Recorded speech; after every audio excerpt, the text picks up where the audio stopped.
Hello, it's Candy, and I'm just popping in here to answer some questions that I've been getting recently regarding beneficial ownership information reporting. There's still a lot of confusion around, do you need to file or do you not need to file?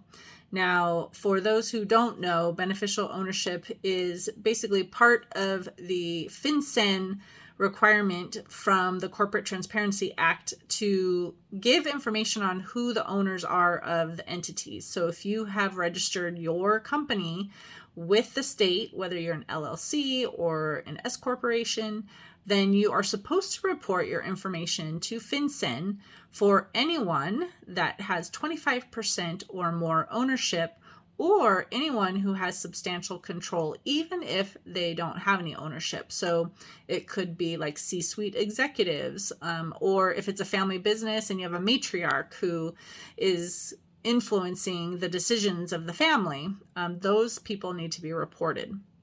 Now, this had a deadline originally of January 1st, 2025.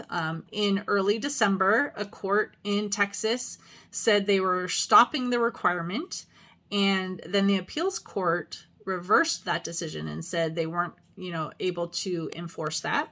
But a couple days later, they reversed their own decision, so it became, once again, you didn't have to file.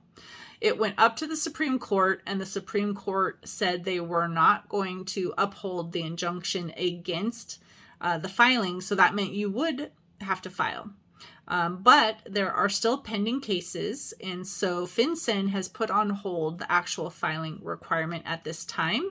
However, if the court case goes in their favor, you could have just a couple weeks maximum to get that filed. The last time this happened, where they thought it was reinstated, they were giving about 2.5, 3 weeks, I think, max. So if you want to avoid a rush, if the case goes in FinCEN's direction and having to get this done quickly, I recommend going ahead and just filing voluntarily now. You could do it on your own through the FinCEN website, or if you don't really like dealing with government agencies and this type of paperwork, we can help you with that as well. But I would recommend going ahead and just getting it filed so that you don't have that rush if indeed the case does go in the favor of FinCEN, which they are expecting that it will. With the Supreme Court decision, even saying they weren't upholding the injunction, it looks like they were considering it to be legal.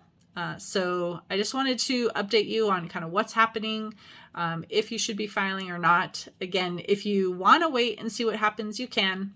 But if you aren't opposed to just submitting your information, then I would recommend just doing the voluntary reporting at this time.